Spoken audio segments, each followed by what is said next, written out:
Welcome to another episode of Big Bear Theory. My name is Parker. This is Tanner. And we have a new series going on. We'll talk about in just a little bit. But let's go ahead and get on to the new things that are going because we are constantly updating a bunch of stuff, trying to get more engaged with you guys. And we want to make sure that you guys are thriving on every single platform possible. So first one being, so we're now on iHeartRadio. Finally figured that one out. It was a little tricky, but if you like iHeartRadio as your main feed, it is now on there. And same for Apple Podcasts. So if you like either one of those, we are now on there and publish weekly, every day, 5 a.m. on, or not every day, excuse me, every Monday, 5 a.m. for the early birds out there. Two, and a much more exciting news because it has taken us quite a while to do so, is we are officially on YouTube. And so it is the same as everything else, Big Bear Theory podcast. Try to keep it as uniform as humanly possible. And that is the big thing that we are trying to hit. Okay, so YouTube is our niche that we're going for because we are doing a video so you can see us and you can see us interact and engage and all of these great things. So YouTube has been something we've been really, really looking forward to and hit it. So playlists will be added as we make more playlists. We will add them onto YouTube and you can search for all, or you can search per playlist that you like, which is a great transition into our newest playlist of the time, which is top 10s. So Tanner came up with this idea, great idea to kind of get to see who we are, what we think is our top 10 of whatever. So we can do top 10 foods, top 10 movies, top 10 favorite vacations, whatever. We're going to do top 10s of all sorts of things and probably some weird things like maybe top 10 mouse and keyboards. I don't know. But whatever we'll do top 10s of. And this one, we're going to do top 10 video games because we're nerds and we love video games. And I don't know about you, but when I was making this list, one, I feel old because all of my games are old. I don't think there's one list, one on here that's like before or after 2015. So jeez. I did some old school your ones. A little older than mine, yeah. I went super old, and my first one's gonna start off like it's gonna set the bar on the old. Yeah, it's great. Nice. So, but yeah, we'll talk about our top 10s, why we picked them, and how do I know, Tanner? What do you want to do? Do you want to go like my top 10, your top 10, like number 10, and then you give number 10, and I do 9, you do 9? Yeah. Okay, cool. Let's do. I like 10 to 1. Yeah. Okay. Like going 10 to 1, going bottom to top. Cool. And then I'll do my number 10, and you'll do your number 10, my number 9, your number 9. Beautiful. Okay, so that's how it's gonna go. You want me to kick it off, or you kick it off? Yeah. Go ahead. All right, I'm going to kick it off. You ready? Yeah, so, I'm ready. Number 10. This was on the Sega. So like the very first video console out there, I think. I'm not sure. You don't know what it is, look it up. I'm pretty sure it's the very first one. It's one of those where you had the cartridge, put it in. If it didn't work, you had to pull it out, blow the cartridge, put it back in. Yeah. It was a Sega, and my favorite game on there was Sonic the Hedgehog. And the original? Was it the original one? I'm pretty sure it was the original one. Yeah. I basically played 3 games on the Sega. I don't even remember the third, to be honest, but I know it's 3 different games. I know I didn't like the third one, so I don't remember it. But Sonic was my favorite, and then it was a basketball game. And I played basketball, but that game was like super hard. Sonic was at least achievable. Was the basketball game NBA Jam? With the big heads? Maybe. Let's see. Sega basketball. Let's take a little deeper. Like Bird. I know there was been NBA Jam. Magic, and there was like I don't know. I'm pretty sure there's a Michael Jordan game too. I want to see if I can probably Sega Genesis. Yeah, that's what it was. I don't know, but I remember it was fun. I was always the Bulls because Michael Jordan. Because they were OP, and you couldn't lose. And they were OP. And then if I wasn't the Bulls, actually, you know what? Believe it or not, if I wasn't the Bulls, you know who I was, and I lived in like Tennessee and Tennessee, Connecticut around this time when I played. I picked the Mavs. Hey, let's go, So, man. all right, I guess I just knew at some point I was going to be, or at least a blue and white team that I'm pretty sure was the Mavs. Again, I played this game when I Yeah. was like 5 or 6 years old. So memory is a little bit lacking. I probably was this video game went, but yeah. So that was my first video game I ever played. But I love Sonic the Hedgehog one just a little bit more. Like I said, it was a little bit easier. You know, I wasn't the most skilled gamer in the world at 6 years old, and Yeah. it just had like a good rhythm to it. But it was basically, you know, you tried to jump at the right time, try to hit all these slots, and basically get fastest time, kind of like Mario, but like a much more basic version of it. But that's my number 10. Man, Sonic is classic. That's a good. It's good. That's Now a they're good way making to movies start of the it list. too.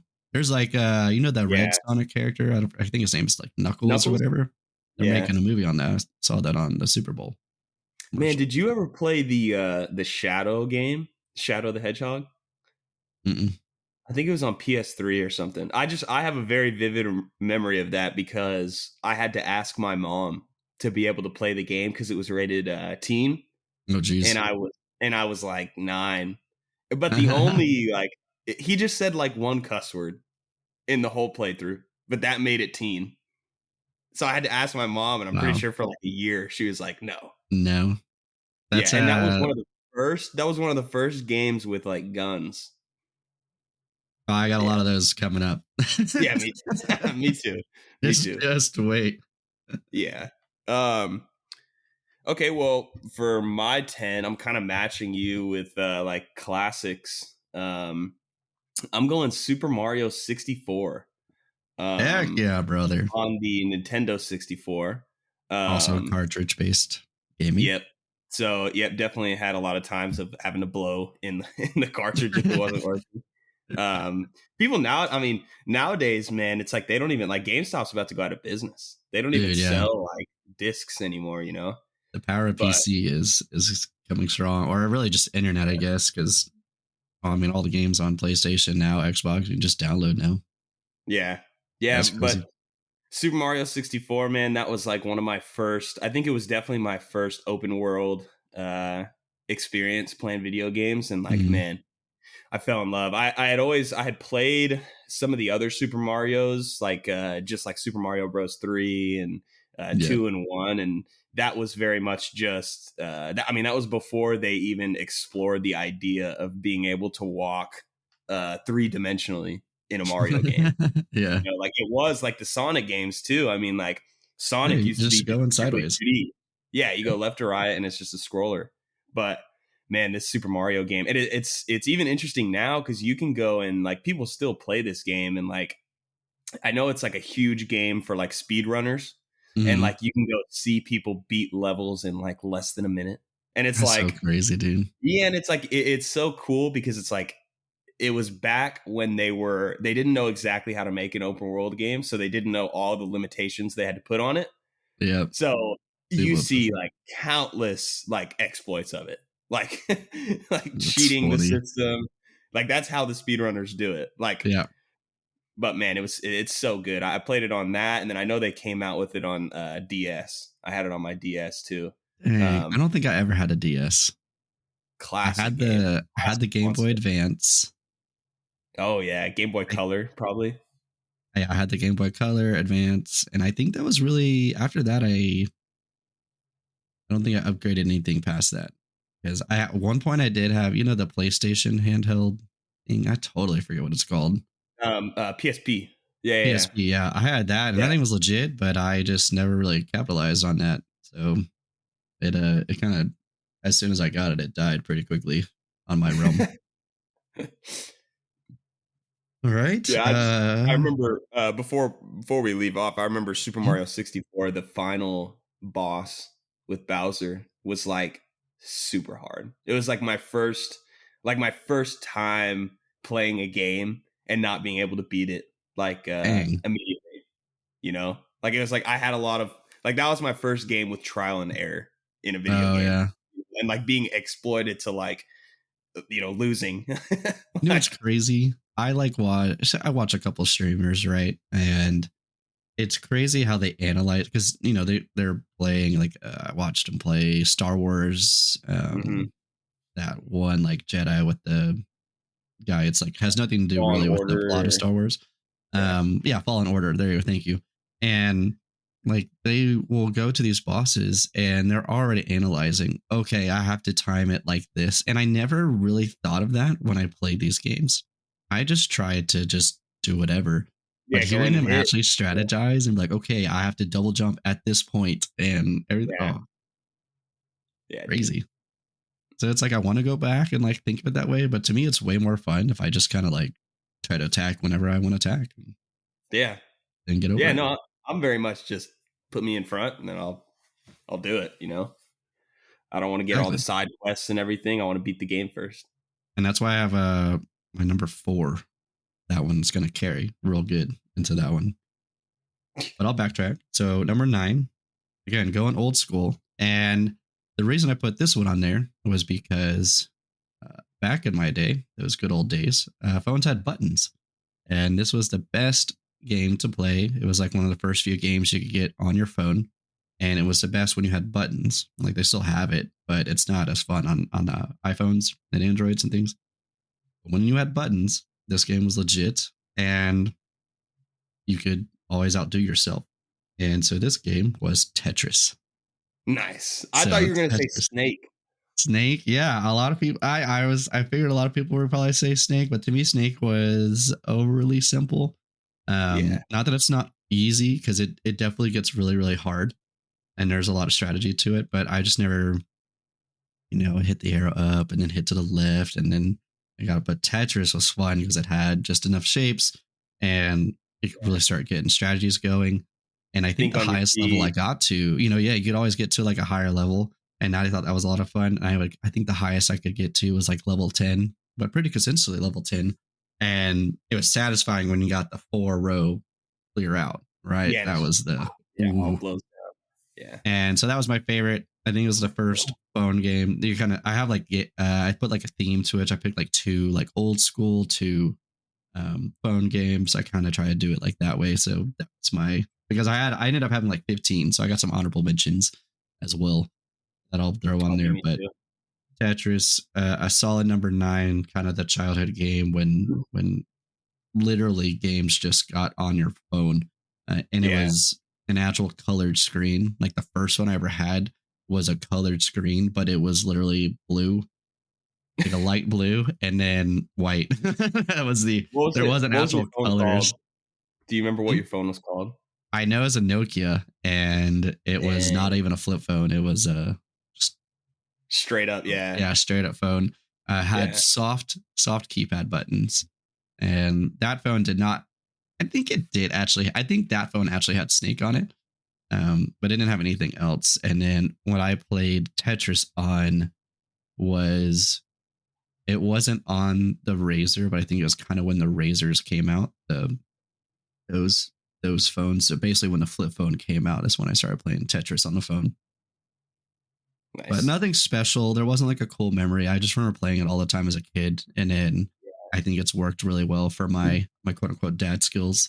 I'm not a dad, although I am a dad to 3 lovely 4-legged children. But Yeah. when I Dogs. pack the car, Yes, yeah, yeah, my yeah. dogs, yeah. When I pack the car, I feel like I can pack the car very, very well and very efficiently. Yeah, and it's your history with Tetris. Exactly. 100%. So it's raised my, and what's crazy is I don't even think, and maybe it was just Gracie, but Gracie didn't even know what Tetris was. Never heard of Tetris. So She we'll see how many lived under a people rock. So actually know Tetris and what it sounds like. So I'm really curious to see in the comments if people are like, I mean, I know they didn't hear Sonic. There's no way they know Sonic, but yeah. Well, they Tetris, know like, there's Sonic. 50-50. They know Yeah. Sonic. They don't know the game. Yeah. Yeah, they don't know Sega. Yeah. They don't know what the heck the Sega Genesis is. If you don't know what that is, you can look it up. It's called a Sega Genesis. It's black. Yeah. Yep. That's a good. Yeah, that's good, man. That's a simple but like nostalgic game. Yep. For my number 9, I'm going a little bit more complicated, or yeah, I think that's the word for it. But I'm going Elden Ring. Elden Ring. Dang. So I've always been a huge fan of like the From Software games, which is like Dark Souls, and I actually have a few more like on this list. Like I love those like cutthroat style games that like it sounds dumb, but like where you're losing like constantly, and then finally when you finally beat that boss, it's like a huge relief, and it's like you feel like I don't know, like it's like a huge accomplishment to you. But man, Elden Ring is like hands down, it's one of the more beautiful like artistic games I've ever played. It's cool because you can play with your friends. You can play co-op, which you can't do in any other. That's super nice. Yeah, like I think you can in like Dark Souls 3, but it's like severely limited. Like in this one, you can literally just load into somebody's world and just kind of run with them. That's cool. Yeah, so it's super cool. I had a lot of memories that I'll always have playing with my friends on that game and trying to beat some of the bigger bosses. If you're at home right now and you don't know what Elden Ring is, just look up Elden Ring Fire Giant. Fairly new, right? Yeah, it is fairly new. It won Game of the Year in the year that it was out. I think it was 22. I think or 22. Yeah, yeah. But man, amazing game. It took me a long time. I wish that I loaded up my Xbox to see how many hours I put on that game, because I got to the final boss and I still have yet to go back and beat it. Yeah, I was gonna say, isn't it's like made people cry, like one of these. Oh, dude, it is insanely difficult. But it's super cool because it's like you build your own character. There's no hand holding in the character building. So you can choose exactly what your character's good at, what like weapons you use, if you're like a mage and if you can like use magic, like that's super OP and broken. So yeah, for people who like really struggled, like okay, when I played, I had 2 katanas. Okay, super cool. That's just like the most badass like thing I agree. Think of. I could do that. Yeah. Cool. I just wanted to be a samurai, you know, with 2, you know. Yeah, always 2. Yeah, and I wanted to do that, but by far and away, the easiest way that you can play it is as a mage because you can shoot from a distance. You know, like you can be far away from them. And the one thing about that game is like almost every enemy that you come across can one-shot you. Dang, dude. Like at any point in the game. And it probably takes you 50 hits on the person to kill them. Wow. Yeah. That's and they won't, not every hit that they hit you isn't going to be a one hit, but it's like that one move that there's a potential. Yeah. Yeah. And it's like, it's just over. But man, so pretty, man. It's like, it's genuinely one of the more impressive like games. It's definitely probably the most impressive game on my list for sure. Good. Like graphics, everything, man. It's awesome. Yeah, I heard it was super, super cool. And but I've never played those games, but I do have ish games and that are similar to that, I guess. Mm-hmm. All right, so we're on to number 8. You'll like my number 8 was Super Mario on the Game Boy. So that was my favorite one. And so going on to Game Boy life, it's funny. I think I'm like actually progressing through time as I kind of look at my list. For the most part, it's actually pretty much in line with the time. But I was playing Super Mario, and this game I always loved because I went to this daycare, and I think it was when I lived in Connecticut. Again, really, really young. Nothing huge here. It was like, again, 6, 7 at this point. And I had this daycare counselor guy who I feel like was like pretty young. I mean, obviously, like everyone when you're 6 years old, like looks like they're 30 or 40 years old. But I feel like he was actually probably in his like mid 20s. And there's 2 things I loved about him. One is he would play the levels that we couldn't figure out. So anything that was hard, he'd be like, "Oh, I got you." And so this guy got paid like who knows, like probably not good money, but good, good money to play video games for kids that, didn't want to play. And he could do some crazy things. And I never used him until basically like almost like the final level. And then once I got the final level, it was like one where you had to, if you didn't do it in right order, it would send you back. And I just couldn't figure it out. And so I had him figure it out, and he was struggling to figure it out. Right. And so I remember it's like a whole like 4 or 5 of us just around him watching him play on this Nintendo, on this Game Boy. Like giving him pointers. Yeah. And we're like, go, go, go. And then he finally gets it, and he gets to the boss. And like, we felt like he just earned, like, keep playing with the boss. Cause usually he would let us get to the boss and then we'd play the boss. But he was going at it, and like Bowser's throwing like thousands of hammers. I mean, when you're talking about the epicness of gaming, and if he could have streamed that, I mean, it would have gotten viral because he's just dodging all these hammers, landing on them, doing everything he needs to do. Yeah. It was so cool. And he finally beat it. It took like probably an hour and a half. I remember it taking a long time. He died a couple times, but finally gets it.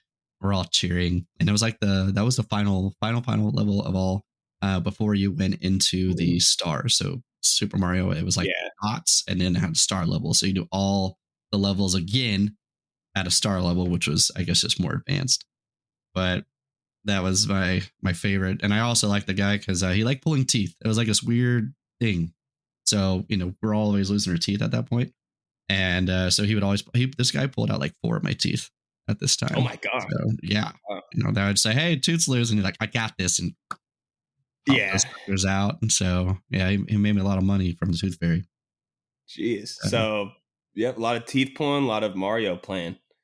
Yeah, very weird combo there, I guess, now that I think about it. But that's my memory, and it's number 8 on the list. So he can get over that one. Nice. That's good. Yeah, I think that you'll like this one a lot. Number 8 for me is Call of Duty, but more specifically is Call of Duty Black Ops 2. That's my favorite. That's a good one. That's me personally, because I'm a big zombies guy. I love Call of Duty Zombies. I know you don't really like Call of Duty Zombies, or not. It's not your favorite. You're more of a multiplayer guy. Yeah, I just like the multiplayer, or now in Warzone level, going up into that life. But yeah, I grew up more multiplayer. It's because the zombies were scary when I started playing, because it was World War II, those zombies. Yeah. And they started making all the noises, and freaks me out, man. Yeah, man. I mean, and there are like times, especially when you get later in the rounds, when there's so many, like you're just surrounded by like 100, you get put into a corner. It's definitely not the best feeling in the world. But man, Black Ops 2, and also the multiplayer was fun. But like the zombies maps, man, I think they had Buried was on there with Leroy, and you had to give him I don't know if you remember this. I don't even know if you played it, but you had to give him the booze to like make him run and like hammer his head into like a debris that you had to clear. No. It's just so like unique. That's a broad story to it. Yeah. Ish. Yeah. Like it was like its own. It gives you context into Leroy. Yeah. Oh, that's funny. Yeah. And then is it based off like Leroy Jenkins?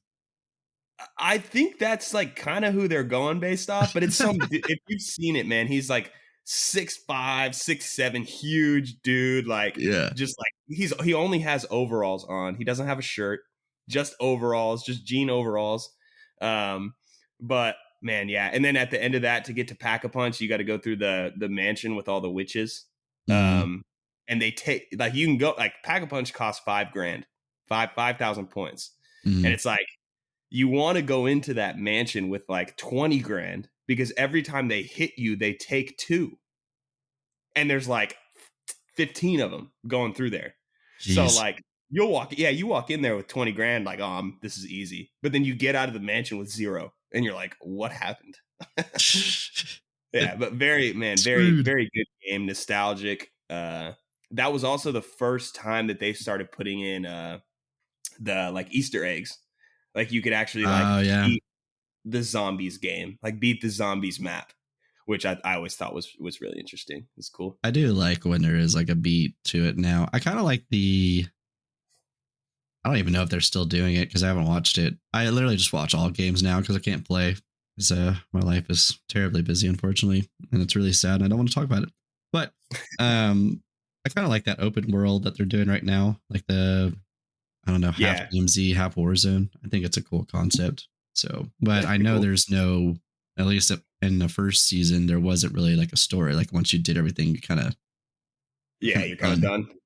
Unless you're grinding like camos, you know. Yeah, and that's like, you know, that to me, I guess more like a multiplayer aspect. So I like that they do the stories and things like that. Like there's almost like an actual campaign almost. Yeah. Bonus content. So I have respect for it. It's just, it freaks me out. I don't know. And I think it's because zombies actually freak me out. You know, like that's like the one thing I don't want to happen is zombies because it's gross. Like that's what it is. Like zombies to me are just really gross. And they're going to slobber on you if they bite you. Like, I mean, they're not the cleanest people. You know? I just think in like apocalypse terms, like I don't want it to be. I'd rather do aliens, I think, than zombies. You say that until you see an alien with like 30 legs. Yeah, that's true. Like 40 eyes. It's like Alien versus Predator, you know, like that was cool. I could go against that. I don't think I'd win, but I could go against that. And then what's the one is it that's in LA? It's like a super famous movie. War of the Worlds? No. No. Oh, who's in it? Like Brad Pitt? No, it's not a zombie movie. It's an alien movie. Like they fight against aliens. LA alien movie. Battle Los Angeles. There we go. I knew it was super famous. Then you had to look it up all the way. Yeah, Battle Los Angeles. I could do that. That would be fine. Maybe. It's just zombies. Can't do zombies. Because there's also so many. I mean, I don't know. There's so many aliens too. I don't know. There's something about zombies and the quantity and the how they kill you. That's just terrible. And or turn you into a zombie, right? Yeah. So just keep it simple. Like I'm dead, but I'm not dead. That's terrible. That's a terrible way to go about it. And I always wondered, like, do they know? Like, is there like some realm where they actually know they're a zombie? Yeah. Do they have some kind of? Because they can still do basic things. Yeah. I don't know. This is a tangent, but that's a podcast for another day, man. It is. Yeah, we'll talk about. Actually, I think Irrational Fears would be a great podcast because I have a crazy irrational fear. Oh, top 10 irrational fears. Yeah. I don't know if I can do top 10 because I don't really try not to live too much in fear. I like fears. Top 3. There's probably 3 like super rational ones, but top 1 that I already know is number 1 it's pretty stupid. There's no point for it. All right, we'll go back on track. I apologize. And actually, this kind of goes into the zombie. It's not really the zombie realm. You'll kind of understand what I'm talking about in a second. But my number 7 is Halo 3. Oh, yeah.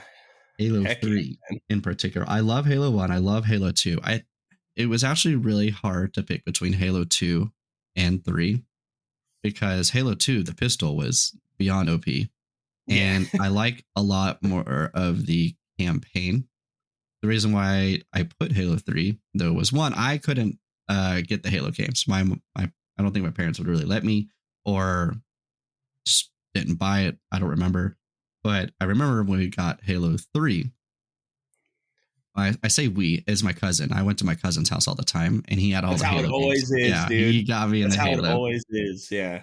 And so the reason why I didn't pick Halo 2, while I like the maps and the campaign a little bit better, was because you had to share the controller, right? Every time you lost, you pass on a controller. And my cousin was just better at me. So I would get the controller for like 5-10 minutes before I died. He could hold on to it for almost an hour before he died.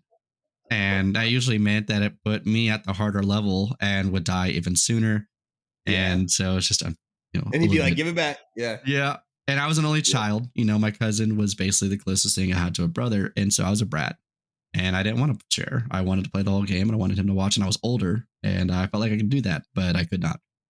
So when Halo 3 came out, it was also when Xbox One, 360, I don't know, the upgraded Xbox.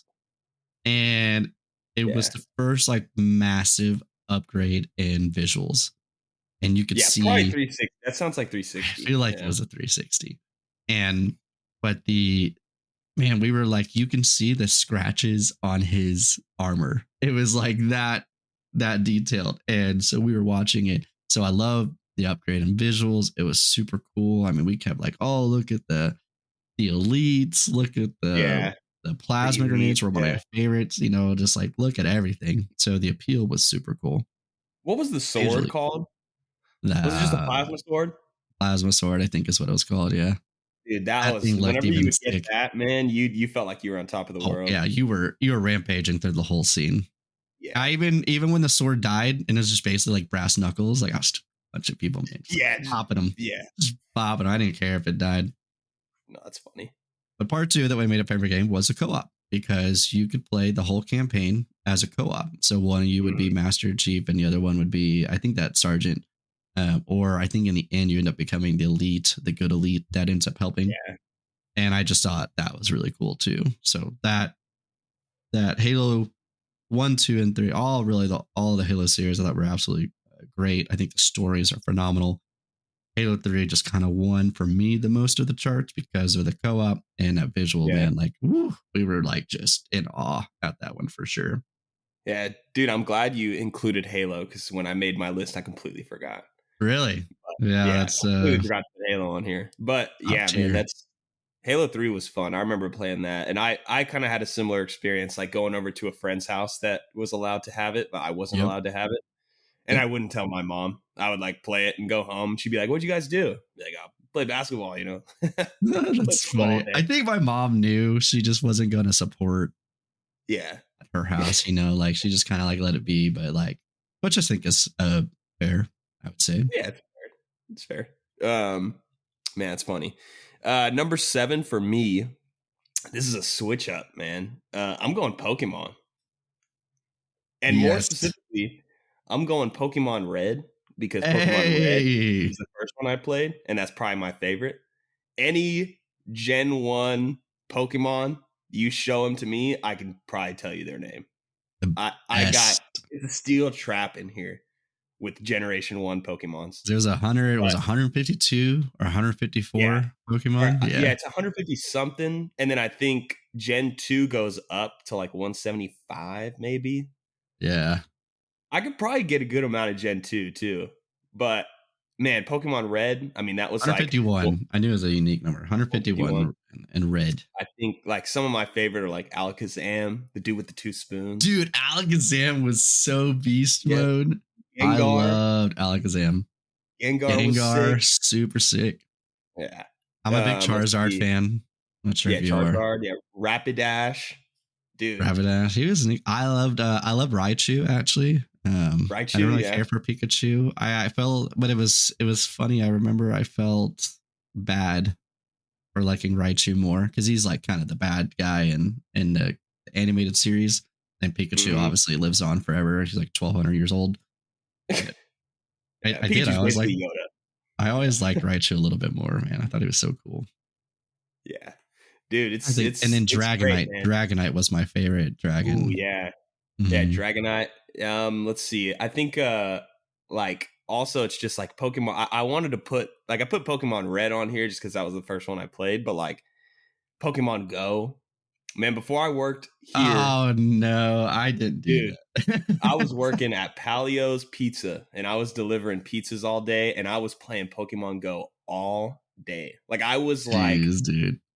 I was a literal trainer, dude. Like I thought that I was like the second coming of Ash Ketchum, you know? Oh my gosh. I think what's crazy about Pokemon Go, and I'm not laughing on it, it's just really is crazy that people literally died because they would see the Pokemon and like just forget about, oh, I'm crossing street to get this thing. And like the amount of people that like died getting hit by cars is insane. Yeah. No, play responsibly. Play responsibly, yes, guys. Yeah, look up, bro. Like it's not hard, man. Like just look. Yeah. But yeah, that to me was super wild. But I think it was a really, really cool concept. I never did play it because it just became one of those trendy things, and I don't know what it is about me, but I prefer to rebel as much as humanly possible. And so I didn't play it because that was my rebellion. But Pokemon Red, I absolutely respect for sure. I think that's a a great game. And yeah, knowing all 151, I never could. Was Mew ever on?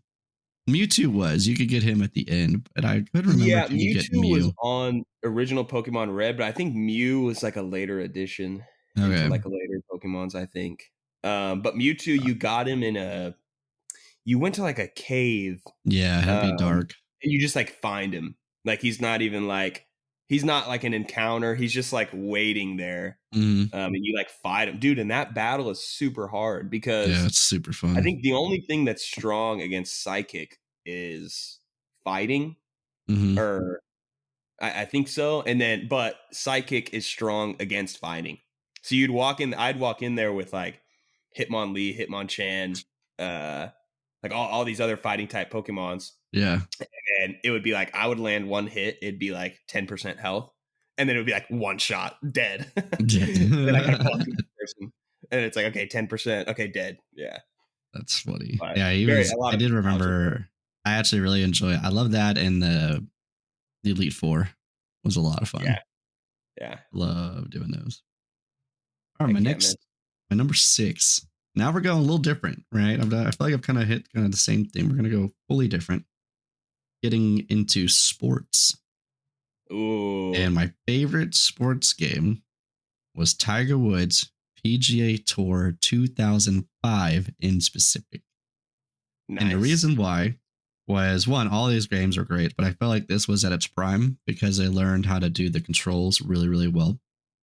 And you could customize your character, build your character out, which I think you could do in other ones, but it was just everything was perfected in 2005. And this was a game that me and my parents would play almost like nightly, but especially on the weekends, Friday, Saturday, Sunday. We'd play this game at night for like 2 or 3 rounds, and we would get so good at these games. Like we were on average, our scores would be, all of us at the end would be somewhere between 52 and 55. Like, wow. Just like, I mean, we could mark almost like how to get hole-in-ones. We could knock double eagles. There was like a power boost. That was my favorite. I think it was like L1. If you could tap it while you could swing like straight, you could go like hit like 370-yard drives. That's and great. So we'd always compete on all these levels. And it was so good because it really was competitive. Like if you missed that like 1 inch, like they made that 1 inch. Like we were black belts at this game. And it was so fun. And I always had, my parents would always make characters that looked relatively like themselves. And I would always do something crazy. I had like the craziest pants on. At one point I had an afro. I think, I don't know if I could give him tats, but I think he had tats or like a crazy shirt. Like it never ever looked anything like me. But man, I was like childhood, like growing up, and like that was the family time. Like everyone has like their family time stories, and my family time was literally PGA playing this Tiger Woods PGA Tour 2005, and it was just such a good game. And really, there was nothing. I think we played like the next game after that, and we just kept going back to this game because they had customized courses, like hard, crazy courses. That was the peak. They just perfected it.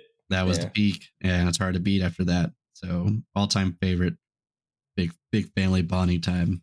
It was heck yeah, man. That's awesome. Cool. I did number 6. I did Super Mario Odyssey.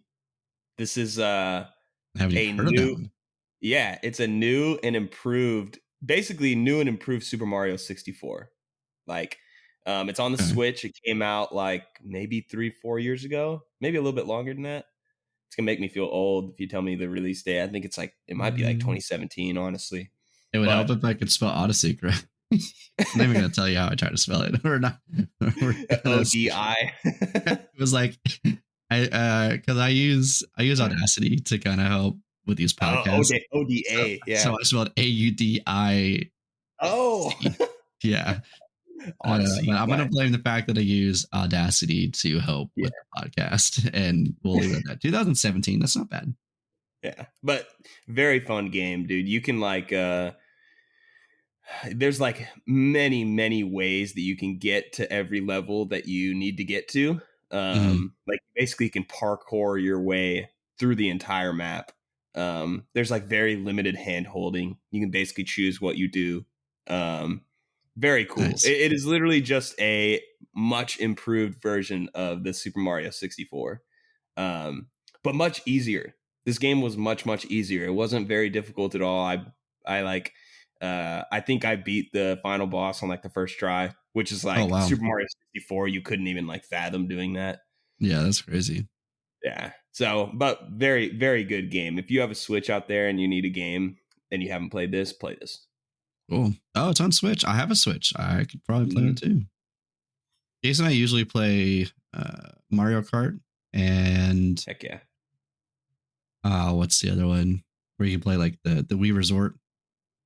Oh, like Wii Golf or Wii Sports? Yeah, Wii Golf, Wii Sport. Yeah, Wii Sports. I think it's just Wii Resort. Yeah, or Switch Sports now. We play that one. I kind of like and I didn't put it on my list, but that Wii Sports, the original Wii Sports, was a lot of fun. I just felt like and I know it just didn't read it well, but like, man, I could bowling on Wii Sports, the original, and tennis on Wii Sports, the original, was to me better. Now it's like, man, it's really sensitive. Yeah. And it's kind of annoying. But it's not on my list, so it don't matter. All right, top 5. You ready for this one?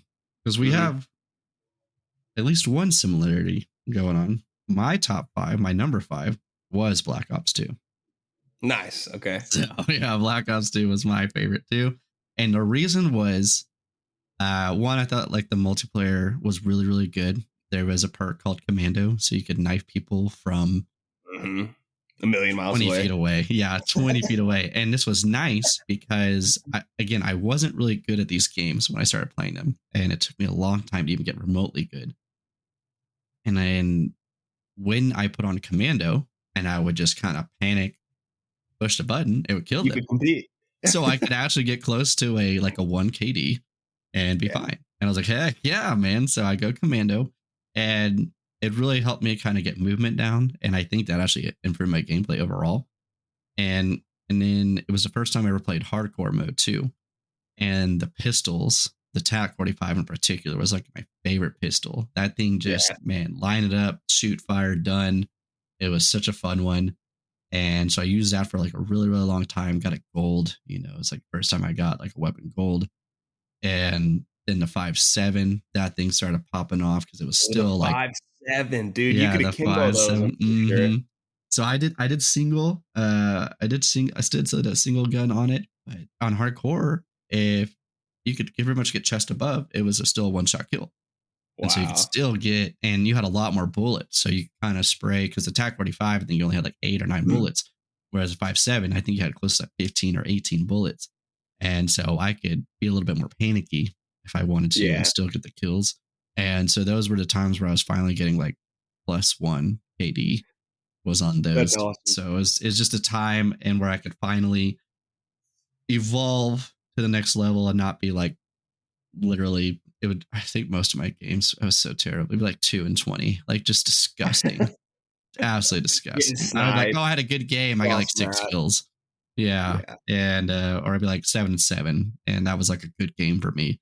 And so it was the first time I got positive KD, first time I got to learn the movement. The Commando, I think, was a lot of fun. The maps were great. And so I don't think Nuketown was, I think Nuketown was on before this, but it's the first time I really got to experience Nuketown. So, I know this was the first time they brought in Nuketown zombies. Okay. So maybe I know all this is relatively, I guess Black Ops would have been the first Nuketown.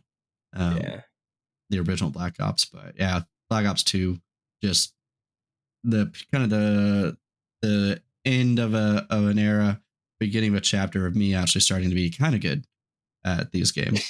So that's number 5, top 5 list. You're like, I'm serviceable. Yeah, I'm serviceable now. All those years absolute swine. Cheese in the Commando Pro. There's even like I have a picture. It's like super old because it's all, all the guys, right, are over, and there's probably 8 to 10 of us all on this like sectional couch, and I'm playing the game and I'm leaned forward, so I'm ready. Yeah. And ready to pop off. Anytime you lean forward, man, that's like Ash Ketchum putting his hat on backwards, just ready. Yep. And so, I was leaning forward. So clearly I was popping or trying to pop off. Yeah. And did good. That was good. But it's great. Old. You can't even really see us. It's pretty low quality.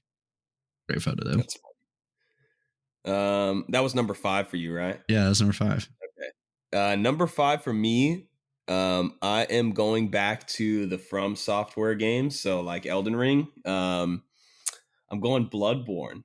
Okay, Bloodborne. I don't even think I've heard. You should Bloodborne. look this up, man. Yep, This is you're giving me 2 new ones now. Oh, dude, Bloodborne it has, in my opinion, it has the best art style of any of the From Software, like Dark Souls ish games. Okay. Got the best artwork, man. It's got the best apparel, like the stuff that you can get, the best weapons, the best enemies, man, the best bosses. It's awesome. And it came out, if I remember right, it came out as a PlayStation free game when the PS4 came out. And I downloaded it not even thinking, like, I was just like, hey, it's a free game, like I'll try it out, and like instantly hooked at how hard the game was, but how redeemable, like being in all of these environments that they made, was like it's just like it's hard to explain. Like the environments that they have in there are so like it's so gloomy, it's so depressing, dude. Yeah. To like come out of it and like go into the next area where there's like a little bit of sunlight peeking through, and like, you know, you get through like a hard boss fight or whatever, and then you're going back into a dark cave. You know, it's like, it's just so cool, man. That is my favorite Souls-ish game, and then Elden Ring is a close second for sure. But in terms of difficulty, I think this one is probably one of the harder ones. Really? Definitely. Harder than Elden Ring? It's up there. I think it's a discussion. That's fair. Yeah. Looks cool. These games I never really did play, but I've always appreciated the graphics. There is, I don't know what game it is, but this guy's basically like a samurai, and it has really cool like Tsushima. Is that it? Yeah. It's either new, just came out. Let's see. What did you say? Ghost of what? Tsushima. It's TSU. Oh, yeah, that pulled right up. Yeah, I think this is it. And there was some gameplay. Look up Sekiro. Look up Sekiro. I think it's Shadows Die Twice. I think that's what it is. That could be what you're thinking. No, I think it was the first one. Okay. But I know it's like brand new. It had some really cool, like the way the fighting transitions was. Mm-hmm. The graphics a little bit darker, kind of had that feel that of the games that you've been talking about so far. I think this is it. So Ghost of Tsushima, definitely said that terribly wrong. I think this is it. But that one looked cool. I actually would like to play that game for sure. They're cool, man. They're hard. They're not for the faint of heart. True, and I'm weak when it comes to hard games. I like to win. I could just destroy. It's not on my top 5, but Madden, I'd always do like there was this level. I think it was on the Xbox 360, and it's like if you went up a notch, then it was like actually hard. But if you took it down one notch, you could run like 80 yards for a touchdown every time. And I always did that. Hey, that's literally how Madden still is. You put it on All Pro, you're throwing for 850 yards, but then you put it on All Madden, and it's like, dude, you're probably throwing 3 pick sixes and fumbling the ball 4 times. I'm saying, so I'd rather just do 100 yards and call it a day. Just give me my stats, bro. I average 60-yard carries. Come at me. People barely doing 5. Yeah, these bums in the league. Disgusting. I did like Better, and I think all of them do, but you can kind of, again, create your own player, get your own house, get your own stats. I always liked that. I thought that was enjoyable. I think the reason why none of those games really made my list was because it was just there. Like once you did it, you were done. These games, I guess just kind of the memories of it, didn't really have the online gameplay. That's why, Black Ops 2, that's when I could actually play online with, I think it was actually a game I was able to get at that point. So there's just a little bit more connectivity, I guess, to that. Yeah. All right, number 4. This one I just couldn't remember. I think there is like a favorite, but I couldn't remember. And I just think all of these were great and these are the best ones. And there's a bunch of them out. But to me, this was a true set, great story, everything. Assassin's Creed 1 through 3. Nice. It was like the first open world game that I really ever played. Technically not the first, but with stunning graphics, right, at a crazy difficulty, you could branch out. You're talking about creating your own character and using your own weapons. I was a big the secret hidden blades. That's just how I just fought with those things, man. Like dual sword was like my second. Yeah. I never played with the spears, never played with like the long distance things. I want to be up close, sneaking up. And I want to say it was either 2 or 3, but whenever you could drop like a smoke bomb and then just like knock out like 6 people and then disappear, like, dude, it was just so sick. So sick. And the story was super cool. Like going back between the future and the ends and how that all played out. Just absolutely phenomenal. Phenomenal series of games. So I put all 3 of them. That's my number 4. Just because that's just good gaming. They even say like, because they have new Assassin's Creed game out and they always revert back like, why is 1 through 3 still better than like this one like 10 years ago? Like it's so what that cliche is, so ahead of its time. And I think it's like super, super true.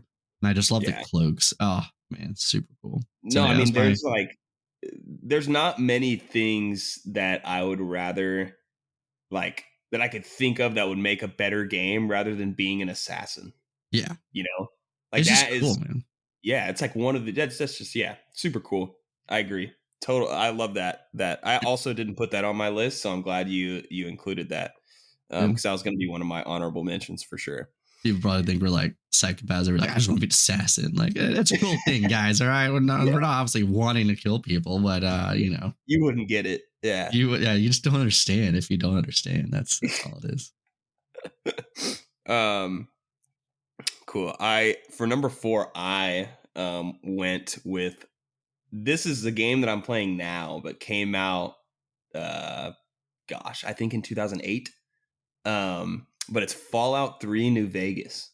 I have played all of the other Fallouts except for this one. This is the one I have not played, and it is like halfway or a little bit past halfway through the playthrough. It is like definitely my favorite.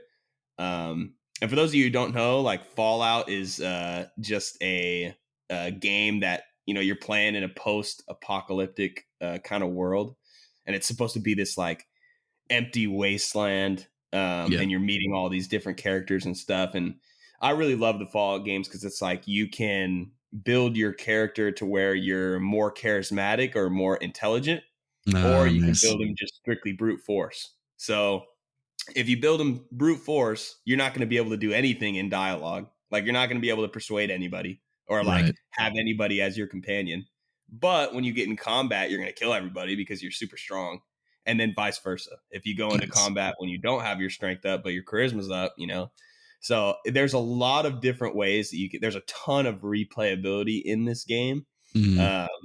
And dude, something about this specific one, Fallout 3 New Vegas, something about it, they make it like you really feel alone when you were like alone in this game. Like it is a big map. The game is only 6 gigs, but it is a huge map. Jeez. Yeah, it's shocking. It's like it's impressive how they got that much onto that little of space. Yeah. But man, so empty. Like it's just like you really do feel like you're like in a wasteland. So it like really puts you in the game. So everyone always recommends. I love all the Fallouts, man. They're awesome. I always get recommendations to play those games. I just never have. Not that I don't want to, but again, it's like, man, no time anymore to play all these great games. Yeah. But that's a good one. And I have heard great things of it. So now we're on to top 3. Yep. And man, these really, my top 3,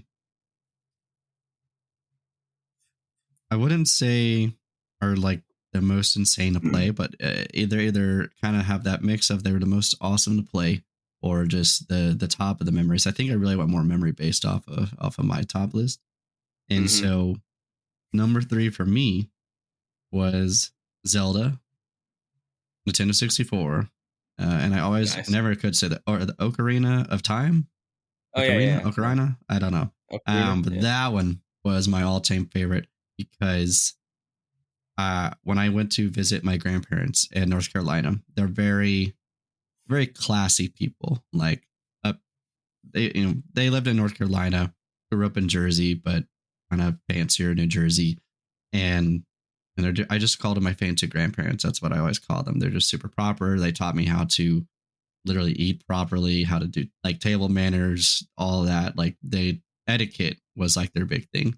And I learned a lot from them. And now it was actually great because when I got into dating life, I would constantly get complimented. Like girlfriend at the time would be like, dude, like parents were super stoked about your table manners. It was super funny. Yeah. And so that's where I went. But because they were a little bit more classy, a little bit more fancy, there wasn't really like a lot of fun stuff to do.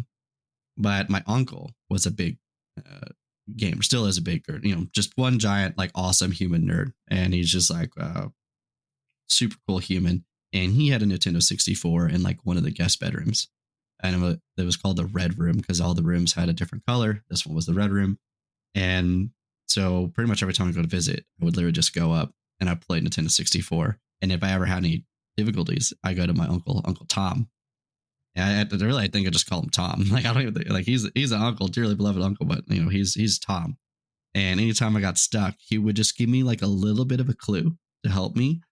And then like that was it. He like really like helped kind of keep because Zelda is a problem solving game, right? So you can't just like, oh, here you go. And in times he'd check in on playing with me and it was like, oh, I remember that one. He goes, this is going to be fun. Like he would give me like ampness for it. That's great. And stuff like that, or tell me kind of like what to look for. So it was really long. I think it was a really, really long game, or either that or was really bad at it. Maybe both. Yeah. But it's a lot of fun. I love the going to the future. You'd be adult Link, you go back, you'd be like baby Link. Story mode was really cool. Just great layout. I think the final boss, like all those levels were super good, super intense. It all had like a different vibe to it as you went throughout. Just a lot of, I think put a lot of effort into that game. Yeah. For a game that really wasn't probably super big, but it was super, super cool. So that was it was really hard not to put this as number 1. It really was a tough call, but that I want to put it at number 3 because I can't play it anymore. And I think that's why. So it's at number 3 because I can't play it anymore. I think if I kept being able to play it and like redo it, I'd probably put it number 1. So that's why I put it 3. These lists are tentative to change by the middle of summer. Depending next year, we may have to like do like an updated version. Yeah. Man, that's great. Number 3 for me. This is a huge change of pace, but we're going back to sports. We're going with NBA, man. NBA 2K. I was waiting for this to come out. Specifically, I think it's probably 2K21 because that was like quarantine. And that was like when I was playing the most 2K. And when I was at my best, man. But this is my, like, if I had to choose one game to decide my life on like playing somebody, like an alien comes down and it's like, hey, beat me at a game. This is what I would choose. Dang. So you're confident 2K. You could beat extraterrestrial life. I could beat anybody. And anybody who is listening to this who may be thinking like, like he can't beat me. I can. Dude. And hit me up. We'll set up a game, man. We'll set up a game just so that I can show you. We'll stream on YouTube. Dude, my online record in like 2K21 and 22, man, it was like 85 and 10. Like I was ridiculous at that game. That is insane. But all 2Ks are great, man. I mean, like I remember like going and doing the fantasy drafts on like 2K10 and like 2K8 and making sure that I had Kobe and making sure that I had, Dirk on the same team and, going out and picking all my favorite players and stuff. So a lot of nostalgia wrapped up in the 2Ks, but that's number 3 for me. I figured that was definitely. I actually thought it was coming. going to be number 2. I didn't think it was going to be number 1. Because Dude, I know you'll you be play shocked. other games. You're gonna know what number 2 is. You're gonna be like, oh, okay. Yeah. And then I think you're gonna be shocked at number 1. Nice. Okay, I'm excited to it. My number 2 really shouldn't come in as a shocker for anyone that knows me. It's a phone game, mobile game, and it's the only mobile game that I think Candy is still Crush. absolutely legitimately amazing. Like, I used to not really care for mobile games. I thought they were dumb. But when this one came out, instant addiction. And I'm so interested. What are you gonna say? I play all the time. COD Mobile. Wow. Okay. I play this game all the time, and I don't know what really happened, but this game clicked to me almost instantly. And there's some people out there like, well, Parker, there's a bunch of bots on there, because I am very good at this game, like stupidly good at it. I have a 3.0 KD right now. I just checked my stats. That's what I was doing earlier, just because I wanted to be prepared.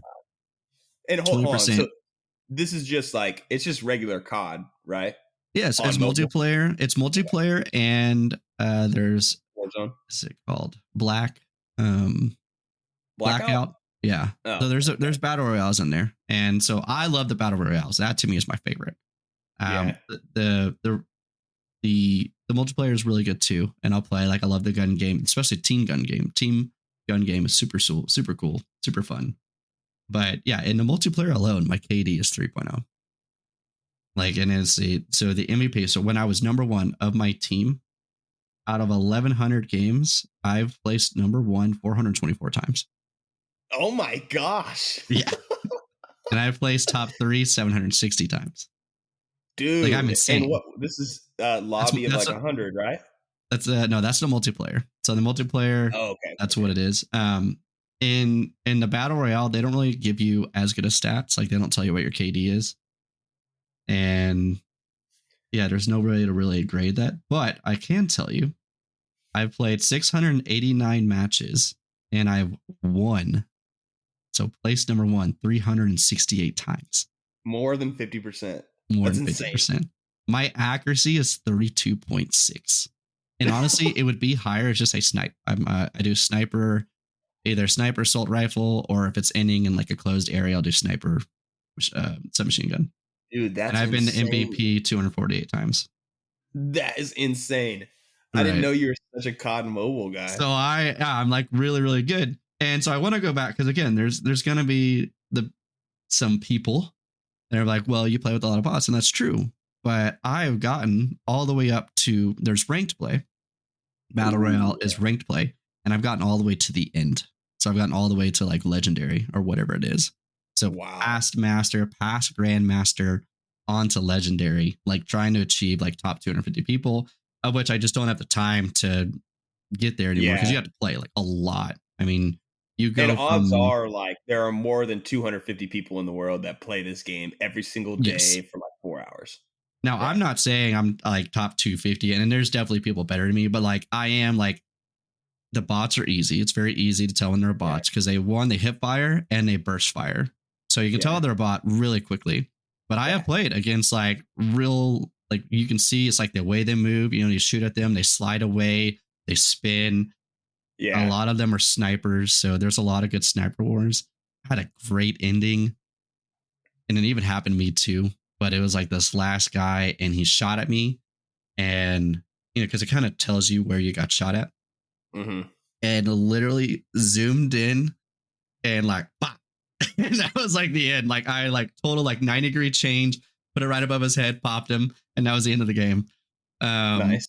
I had this. This was a great one. I think what's funny is I'm not very good at Warzone. Like, I try to be, and I'm not terrible. But I watched Stone Mountain 64. Give him the credit. He doesn't need it. This man's got like 50 million followers. But super great streamer. If you ever want to watch like a really good chill streamer that's kind of like our vibe, Stone Mountain's the way, 100%. And he does a lot of like, here's the strategy, here's how to do this, here's the high ground. He talks about all of this, and he talks about while he's playing, which I really like. And for some reason, it will not translate to when I play Warzone. Like, I know how the idea, and I definitely am like decent at Warzone to like not die instantly. But it doesn't track as well when I play Warzone. When I play COD Mobile, I do all these tactics the same. And that's why like I'm at where I am. Like I'm not killing these people because I'm far away and they don't see me or anything like that. Like I had a 3-on-1 story. This is the most epic story. And you just have to hear it because it's so sick. So it ends up being a 3v1, but I didn't realize it was 3v1. I thought it was a 1v1 at first. So basically there's this guy and he's going towards the crates, and you can go to this crate once and get one loadout gun. So it's not like Warzone where you buy your loadout, you buy your guns. You have to go to the crate. The crates are pre-dropped throughout the time, depending on when you are in the game. So he's going for us, and I go for a snipe, missed, because he's going straight sideways, full speed, a little hard to hit. And I shoot again, I miss, and I think I shot him. I go for a third shot, and I hit him, and it breaks his plates. I'm like, cool. Well, in the corner of my eye, I see a sniper glint. And I was like, oh, we're about to like 1v1v1. So now I start shooting towards the sniper, but he's in the trees. I try to go a shot or two, doesn't work. And I couldn't hit him, but now I'm distracted him. But then I see smoke pop out to my left, and I was like, oh no, they're on the same team. So now I'm getting flanked. So all you need to know, like where I am in the map, is that there's a cliff and I'm on the low side behind the cliff right now. So I hide behind the sniper, try to get this guy, can't see him in the smoke. And then the guy is like way out behind a tree. And then all of a sudden I heard a third guy. And I'm like, oh my God. And this third guy is like close. Like it's not the guy in the smoke. There's a third guy. You hear his and footsteps. He comes in. And so I go and shoot him. He shoots me. He lays down a lot more damage than I am. So I have to like revert and turn. And as I turn, I have to plate up because I'm like dying. And as I'm plating up, I learned this for the first time when I did this. As I'm plating up and I turn, he starts shooting me, but it doesn't cancel my plate. And so I was able to get up enough of the clip where I could like kind of really turn, stop getting shot at with like 0.8 seconds left to get my plate off. So now I'm fully plated. So then I jump behind him off the cliff, shoot him down, and he's downed. And now the other guy is, so there's one guy coming from like the top of the cliff, and then there's another guy coming from the bottom. So I'm basically getting double teamed. And I go to go take on the bottom guy because the other guy like the top of the cliff, and I'm using the cliff as a barrier. Now keep in mind, I'm still weak and I had a plate. So I have to plate again because the guy almost killed me. And I realized this guy has the perk where if you're downed, if you shoot him, if you shoot the person, you can self-revive. So I have to run back because I see him. I was like, oh, he has a gun. So I had to go back up and kind of almost face the guy that's at the top of the cliff. And so I'm kind of just wasting time waiting for the plate to come off. And then I beeline back down because the guy at the bottom was my like real priority because the other guy was still kind of far away, but like he was definitely getting closer. So I take on that guy and same thing, jump off, kind of pop off the cliff, shoot him up, and it's a little shooting war. And then finally I get him down. And then I have to replate, go all the way back up. And so I have this perk. So unlike the down perk, I have a perk where it's basically I drop this rocket launcher thing down. It hones in on people and vehicles. And I have this vehicle up here that I've had for pretty much the entire time we've been talking about this. So I hear his footsteps and I'm not ready to finish plating. And so I drop this rocket launcher down. And so that distracts him enough for me to finish off my like last plate because I'm down to just like single plates. Like I have these plates where I can do like a full 3 plate up and everything. So now I'm down to single plate. So I need one more plate to like even think about taking this guy on. So I throw the rocket launcher on and it starts automatically honing on him. So he starts freaking out and he climbs on top of my vehicle. So I get him stuck in an animation. So I start shooting him as he's climbing up. There's literally nothing you can do about it. Then he tries to jump off. And that just like, I had like this perfect tracing, because I just play with my thumbs and I have perfect tracing all the way down and finish him off team wipe. Wow. Full on team wipe. And I'm like, and that one I didn't even get touched. Like he didn't even touch me because he was locked in animation. It was crazy. Like I wish I could have recorded it, but these were all legitimate players because like you can tell by the move, like they flanked. If it's a bot, if it's a bot, like it's fine. And the bots are easy to hit and they're easy to kill. I'm not saying like the whole lobby is full of players, but you will get a lot of lobbies with like legitimate players, and you can tell pretty easily. And I can still beat them for the most part. So fight me, and I will take anyone on. And I'm sure there will be people that definitely wreck me and destroy me, but I have a lot of fun playing that game. It is super fun. Heck yeah. That's awesome. That was my number 2. Yeah, that's cool. Yeah, I didn't even think that COD Mobile was still a thing. No, it's to me. You're like it's I play it daily. Like if I need a mental break, I'm playing Call of Duty. Nice. My number 2 is very different. You're gonna know exactly what I'm talking about. I'm talking about Guitar Hero. Oh, dude, I didn't even think about Guitar Hero. I should have known, man. I should have known. Grew up with it. Grew up playing Guitar Hero Aerosmith, Guitar Hero Van Halen, Guitar Hero World Tour, Guitar Hero 3, Guitar Hero, all of them, man. Grew up playing all of them, and now I'm lucky enough to have a computer where I can play Clone Hero, which is like an emulator, which is even better because I have all of the Guitar Hero World Tour songs. I can have all of the Aerosmith songs if I want it. Dang. I can basically have any song that's ever come out in Guitar Hero or Rock Band. I can have any of those on there, and I can also have custom songs that like other people make. So I've been playing a lot of Post Malone on there. They got some Post Malone songs on there. System of a Down is one of my favorite bands to play on there. Band, yeah, man, it's awesome. That's my COD Mobile. I think like if I'm stressed or something, I'll play 2 songs or 3 songs and go from there. But if you guys want to play it, Clone Hero is free. It doesn't take a lot of requirements to run. I'm pretty sure you can run it on a Mac. That's awesome. And all you need to do is buy this baby, maybe $65 on Amazon. Just Easy. a Wii guitar, and then you just need an adapter for the USB and the Wii little plug-in. But most games are what, $60, so you're basically just paying. It's the same. Yeah, and you get unlimited songs. This is unlimited replayability. Unlimited.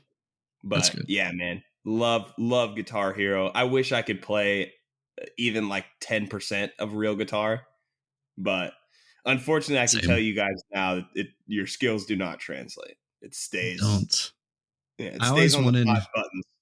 I always wanted to be good at Guitar Hero, but I was fine until I had to bring in the pinky, right? Because I try to play like, one finger per color, and then that orange one, you got to stretch out. Yeah. And that can never do that. My pinkies like don't work like that. And I swear I'm gonna get myself. The fact that I had to strum it at the same time, which makes sense. It didn't make sense to me at the time. I was like, this is stupid. Why do I have to strum? Why can't I just hit the buttons? But that was the hardest for me. So I ended up doing Rock Band, like the drums. I had a lot of fun with the drums. I used to like the microphone too on Rock Band. See, cool. I never did the microphone, but I don't like singing in front of people. So as in like karaoke, you're like, oh, what do you have to do to do? No, you're never going to get me to do karaoke ever. Like, period, in a discussion. Okay, a little bit of technical difficulties. I don't know. I literally just went in to plug in my speaker, and I don't know if that did it or if it was terrible timing, but whatever. Lost a little bit of audio back in. It's okay. All is fine. Which was actually really good build-up because now we are on number 1. Mm-hmm. So it worked out perfectly. And I was like done talking. I know. So I guess if we're going to end or abruptly, or not abruptly end, but cut out abruptly, this would have been a good time to do it. Yeah. All right, my number 1 has actually been mentioned by you. Oh, so man. My number 1 of all time was Pokemon Red. Nice, really? Yeah, dude. Heck and because multiple reasons. One, when I grew up, I was not on the wealthy side of things. So this was the first. The Game Boy was like the first big thing that I got. Right. It was just me and my mom at the time, and I was super, super young, and we had just moved, I think, to Connecticut when all this is going about, and she buys me this Pokemon game. I did not know how to read before this game. Wow. I knew very, very little, right? Yeah. And I knew just enough to kind of play this game. So a lot of the time in the very beginning, I'd ask my mom, what is this word? What are they saying? And she would tell me. I literally, legitimately learned how to read from playing Pokemon. That's awesome. Pokemon Red, to be specifically. So that's part one to why it's number one, because it literally taught me to read. I didn't need no whatever the Hooked on Phonics or whatever those were, all those educational books. It was Pokemon that got me to learn how to read. And so that's one. Two, Charizard, beast mode. Enough said. Beast. Absolutely beast mode.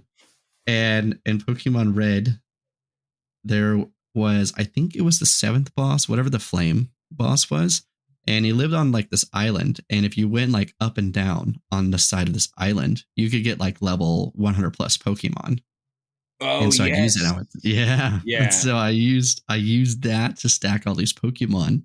And you had to train them. You can find once you train them there and stuff. I think. Yeah, anything. You can get anything like Snorlax. It could be like literally a Squirtle for like level 150 or whatever. Right. And generally after the first fight, they would drop down to 99. Because a lot of times they really wouldn't even listen to you. So you had to train them a little bit before, but I'd pretty much I would stack up my whole, get like 6 really powerful Pokemon, train them all into an actual battle so that they would go down and actually listen to me / evolve, get them the actual moves that I want them to get. And then I go take on Elite Four and just wreck them. Yeah. Dude, heck yeah. So, did they have shinies in Pokemon Red? You know what I'm talking about?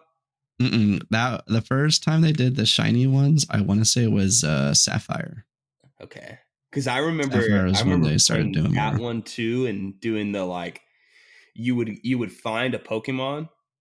Like I used to do this. I would find a Pokemon that I've been looking for, but I'd want the shiny version, so I'd save it right before I like go into that area. Oh yeah. And then you'd go in and you'd encounter them. You'd find out they weren't shiny. You'd quit. You'd reload, and you'd do it again. And like I would do that for hours trying to find shiny versions of like my favorites. But like, did you ever do the duplicate glitch? Yeah, like you transfer them into PC. Like I think it was something where you had to like transfer them from like your like I guess what you had to like the database. And if you turn it off at halfway point of that point, you would have one in your database and one still in your like pocket. Oh wow! So you could duplicate a bunch of things too, and that was kind of fun. That goes back to the like older games. They didn't know what limitations they had. Didn't know they had loopholes. So like, what that was nice for was because you could get like a cool Pokemon. If you couldn't find it, you could duplicate it, and then you could share it. You could give the Pokemon, you could connect the cable to the other person's Game Boy, and then share. You could trade, so that they could have it, dude. Yeah, that's awesome. And you could do that with a bunch of stuff. You could do it like Master Balls. Like there was a glitch where you get like 100 Master Balls. Yeah, free. So yeah, that's. I think the loopholes, I think in itself made that game a lot of fun. The fact that you could share Pokemon with other people, that was really fun. They had this tower on top of the Elite Four that was really cool.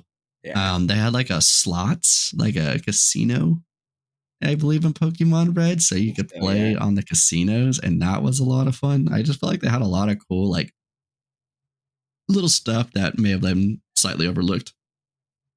And it taught me how to read. So I mean, it there's no way, like that's why I told you I was like struggling with like my number 3 and my number 1, just because like there's just no way that can't not be number 1. If it literally, this game taught me how to read like that, that's automatically at the top. Certainly. Yeah. Like it's not like it was marketed to kids as like, hey, play this game to learn how to read. Exactly. Like that's just the absolute byproduct. Super cool. No, that's awesome. So that's it. That's my number 1. That's awesome. I'm glad. I'm glad Pokemon's getting the love that it deserves, man. It is. It gets a lot of hate, and it makes me sad. Man, I'm ready for your number 1 because this is supposed to be unknown, right? This is I think this is like somewhat of a unique one, but I love story games. Like I love story games, love single player games. Growing up, like I would watch my brother play it all the time, and I chose God of War And more Okay. specifically, I chose the PS4 version, like the the next gen iteration Mhm. of God of War. But you could have the entire franchise here. But Right. basically, this guy is the God of War, and he is wronged by a bunch of like other gods. So there's a bunch of Greek mythology in this, like Yep. Norse mythology. Um, and I've always been like a huge fan of that stuff. So you see Zeus, you see Poseidon, you see Archimedes, I Thor think. in there too at some point too, Who? right? Thor? Or not Thor.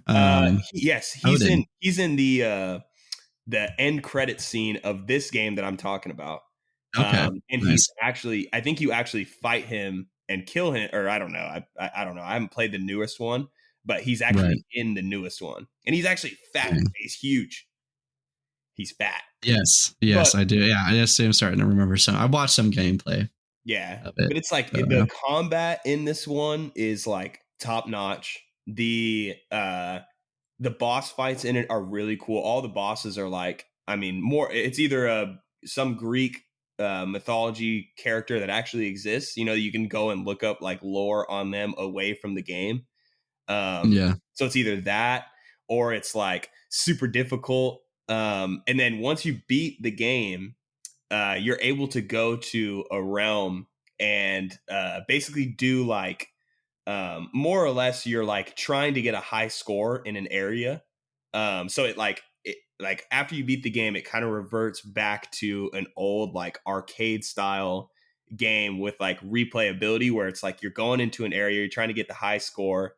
And it's like there's really no repercussions for dying other than that you have to restart.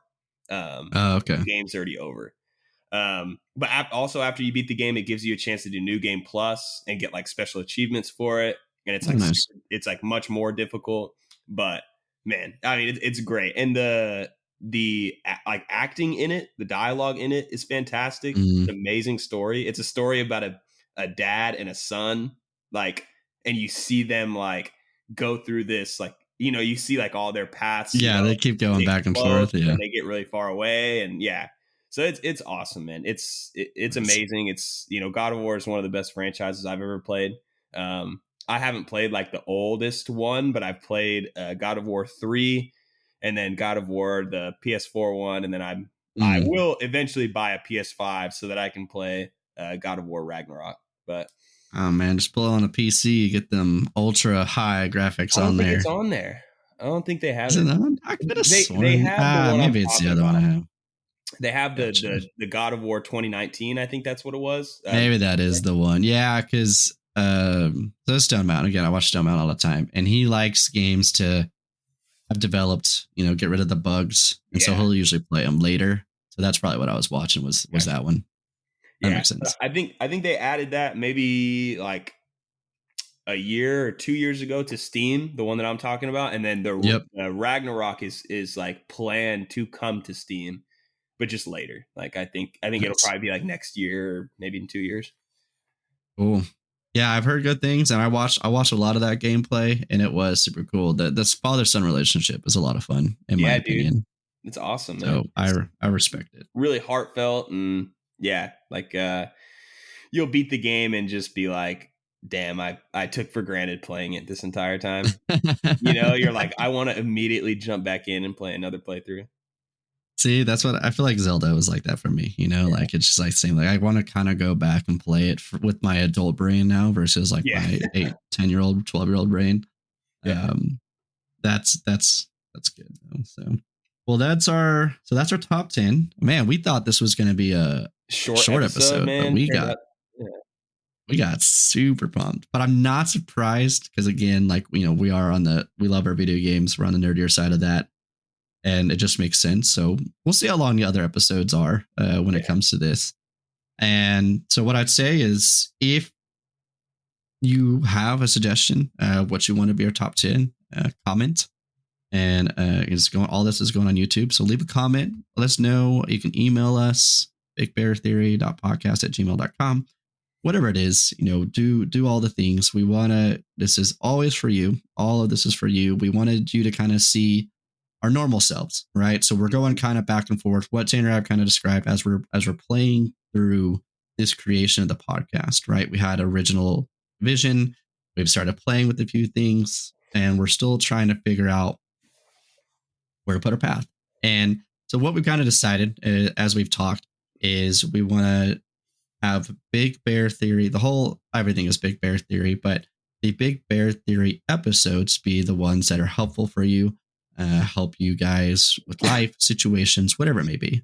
And then we truly believe it's going to be easier to want to listen to those and be willing to listen to those if you know our background and who we are, and kind of bring this normalcy. Because the thing that I always notice with those big books, right, the leadership books or the helping books of these people that do all these amazing things, is that they don't really feel like normal people anymore. They just feel like they're like, oh yeah, if you do these things, like you can get to where I am. And I don't really know them, and I don't feel like I could ever get to them because I have no relatability to them. I may have endured some things. And so Tanner and I want to make sure that you don't feel that way. We want to make sure that you guys realize we're human, and we are young, trying to figure out life as we progress. We have figured some things out, but we haven't figured everything out. And this is the journey. While it's a journey to kind of help you get some shortcuts and new perspective on life, it's also our journey to learn shortcuts and to think about life in a different way, always trying to figure out how to be the best that we can be, whether that's for us, our families, or for you guys. And so we want you to see us for us. And so these top 10s, even analyzing the CPR stories, we're going to start bringing on people to the show so that you can see them and see and hear their stories. We've really branched this out so that there is inclusion no matter where you are, and there's really something for everyone. I think we kind of hit the same stuff for the most part, but there's a lot of inclusion for everybody, a lot of time to interact and bring this through. So Top 10 is going to be a playlist. CPR story is going to be a playlist. We have a couple of other playlists coming up the roads. We have guest stars coming up the road here soon. So a lot of stuff is coming. This has developed into a lot. We have hit, and I'm going to refresh just to make sure we didn't hit it fully, 97 downloads as of right now. So we are 3 away from 100. We are prematurely going to do a giveaway, but I'm not going to tell you what that giveaway is yet. All right. So I'm going to wait till I get it, and then I'm going to show you on our podcast whenever it comes out. But super excited for this gift. It's nothing huge. Okay. It's not $1,000 Yeti cooler. Okay. It's not a brand new gaming PC. None of these things. Not a Tesla. But it is. Yeah. It's not a Tesla. No Ferrari. Okay. It's just something to give away that is us. It's on us. And I just want to give it to you because I did not think 1,000, or not 1,000, that was super sick. 100 downloads in less than a month is really, really cool. So we got a giveaway coming. We'll show you how to get it going about that and kind of commence that. And just a big thank you for those things. So thank you all so much for all of this. It's really been great. Just to recap, we are on YouTube now. And so that, again, is going to be our big hub. So anything that you can give a thumbs up to on YouTube, give it a thumbs up. So this is stuff that we're going to ask you. I was watching a streamer, and he's a YouTube streamer, and he says thumbs up. Those are really the best. Comments, of course, but thumbs up is the best thing that you can really do. It's not necessarily hearting the stream or liking the stream. I think it has to be exactly a thumbs up. He made it very specific. It needs to look like a thumbs up. But if you hit that button on anything and everything that you can find, this is what's going to help us grow. If you want to see us, obviously YouTube is the way to go. It's the same content. It's the same thing. It's just us, and you actually get to see us going and about. You can see our cool intro, which is always a lot of fun. And we're going to try and post as much on there as humanly possible. And it's going to be kind of integrated with Instagram. So it's really the hub between Instagram, podcast, all in one, all inclusive thing there. Follow us We are not doing subscriptions yet, but that is the goal, is to get up to subscription level where you can get some sneak peeks, better ways to get giveaways, potentially be guest stars on the podcast and things like that. So that's where everything is going, and where we're heading up to be. A massive thank you all for everything that we've achieved.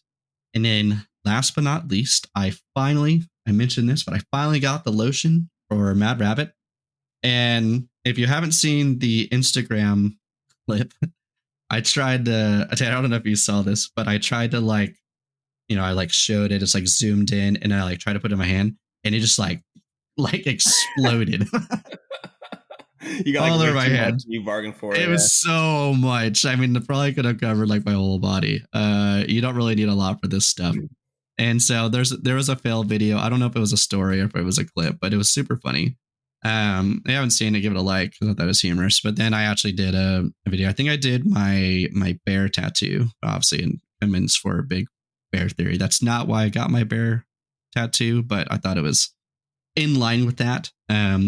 So lotion was pretty cool. I think I like the balm better, a little bit better. I just love the vibrancy, man. The balm, making every tattoo pop, to me is just super, super cool.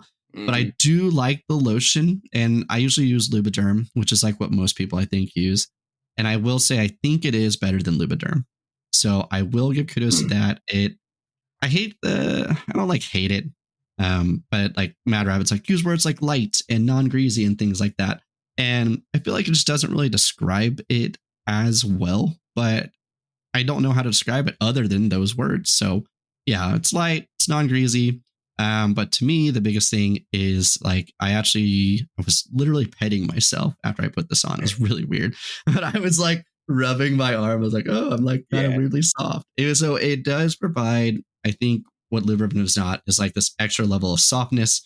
It doesn't feel fake or slick or anything like that. So I really do like it. I will probably get a big thing of it now that I got the small tube. If you want to try it, this guy is much smaller and easier to use. Just be careful. I actually literally just take off the top and I just use this guy because the other one, I just don't think it, as I drop it, I just don't think it's quite made perfectly for that. But you don't need a lot. I think a quarter to do my quarter size to do my whole arm, and then dime size to do my leg, and that's it.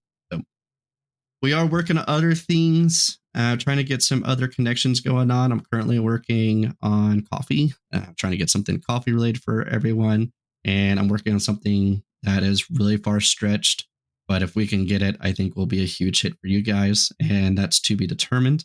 And things that are going to help. So as we start looking into other programs to give you guys discounts, the biggest thing that's hitting us right now is we need more followers, we need more likes, we need more engagement. So like and heart anything and everything that you see. This will dramatically help us get these things, because we want to get discounts for stuff that you guys like and want. So this is the biggest asset we can have you do it on YouTube, do it on Instagram. Follow us on Spotify, whatever you're listening to this on. Follow it, subscribe to it if you can, like it, rate it 5 stars if you can. Any and all of this. This is what's going to help us get you all the cheaper discounts and stuff. But we will be relentless on this until we get at least, to me, I think my goal will be good, solid 5 products, 5 things of different varieties, every single type of listener out there, to get something that Tanner and I truly believe in and want.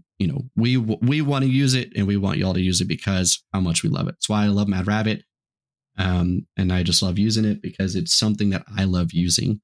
So that is pretty much all I got. And then last but not least is Barefoot World. So in the life of Barefoot, our next LGI course starts this Saturday. Actually, this will post on the 19th, so we'll be halfway through our course. We record these a little bit in advance. But we have 2 more courses after that. They start in March. So if you haven't seen application, apply. And then our real life applications are coming out very, very soon. So if you have any interest in working for us, or current employees / returning employees, if you're looking for manager positions, LGI positions, any type of positions, feel free to reach out to Tanner and myself up in DFW, or Kevin and Odera down in Houston. And they'll be more than happy to help you out because those are right around the corner. Super excited to start the season with you guys. And because of applications coming out, that is more interactions with you guys and get to enjoy that stuff. So we will get to see you all very soon. If you want to be on this podcast, share it, like it, do all the things, and we'll probably get you on here at some point. So thank you all for everything that you do. Love you all very much. And I think we're going to close out right here. So love you all. Cool. Hearts, power your way. Love you guys. See you guys.